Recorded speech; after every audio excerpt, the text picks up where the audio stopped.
ഈ മന്ത്രരോഗം എങ്ങനെയാണ് പകരുന്നത്?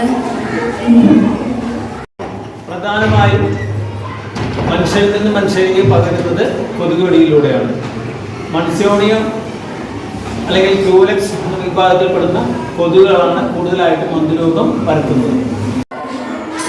സിസ്റ്റർ, ഈ മന്ത്രരോഗത്തിന് ചികിത്സ അല്ലെങ്കിൽ ഇത് ഭേദമാക്കാൻ എന്തെങ്കിലും മരുന്ന് എന്തെങ്കിലും ഉണ്ടോ? അത് ബാധിച്ചതിന് ശേഷം? മന്ത്രരോഗം വന്നതിന് ശേഷം ചികിത്സയില്ല. അതിൻ്റെ വേദനകളൊക്കെ കുറയ്ക്കാം എന്നത് മാത്രമാണ് ഈ മന്ത്രരോഗം വന്നതിന് ശേഷം ചെയ്യാൻ പറ്റുന്നത്. മന്ത്രരോഗം വരാതിരിക്കാനായിട്ടാണ് നമ്മൾ DEC ആൽബൻഡസോൾ ഗുളികകൾ കഴിക്കുന്നത്. അത് കഴിച്ചു കഴിഞ്ഞാൽ ഈ മന്ത്രരോഗം വരുത്തുന്ന ആ കുഞ്ഞു വിരകളെ നശിപ്പിച്ച് കളഞ്ഞ് നമുക്ക് ഈ രോഗം വരാതെ തടയാൻ സാധിക്കും. മന്ത്രരോഗം എങ്ങനെ ഉണ്ടെന്ന് നമുക്ക് കണ്ടുപിടിക്കാം. മന്ത്രരോഗാണു നമ്മുടെ ശരീരത്തിൽ ഉണ്ടോ ഇല്ലയെന്ന് അറിയാൻ രാത്രി കാലങ്ങളിൽ നമ്മളുടെ രക്തപരിശോധനയിലൂടെ മാത്രമേ നമുക്ക് അറിയാൻ പറ്റുള്ളൂ. ആ രക്തപരിശോധനയിലൂടെ നമ്മുടെ ശരീരത്തിൽ മൈക്രോഫൈലേറിയ ഉണ്ടോ ഇല്ലയോ നമ്മൾ ആദ്യമേ അറിയുന്നു.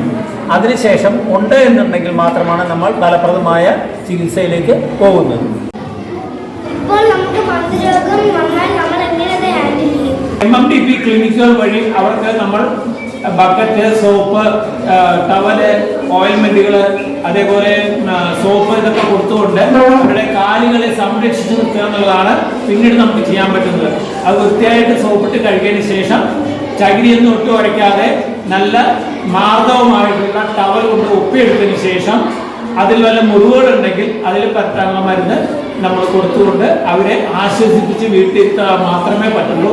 അല്ലാതെ അത് പൂർവ്വസ്ഥിതിയിലാക്കാനോ അത് പൂർണ്ണമായിട്ട് മാറ്റാനോ നമുക്ക് സാധിക്കുകയില്ല. നമ്മുടെ ശരീരത്തിന് ഈ മൈക്രോഫൈലേറിയ അല്ല ഇതുണ്ടാക്കുന്നത്. ആ രോഗമാണ് നമ്മുടെ ശരീരത്തിലുണ്ടെങ്കിൽ അത് നശിച്ചു പോകുന്നതിൻ്റെ ഭാഗമായിട്ട് ചെറിയൊരു സൈഡ് എഫക്റ്റ് നമുക്ക് കാണിക്കാറുണ്ട്. എന്തൊക്കെയാണ്?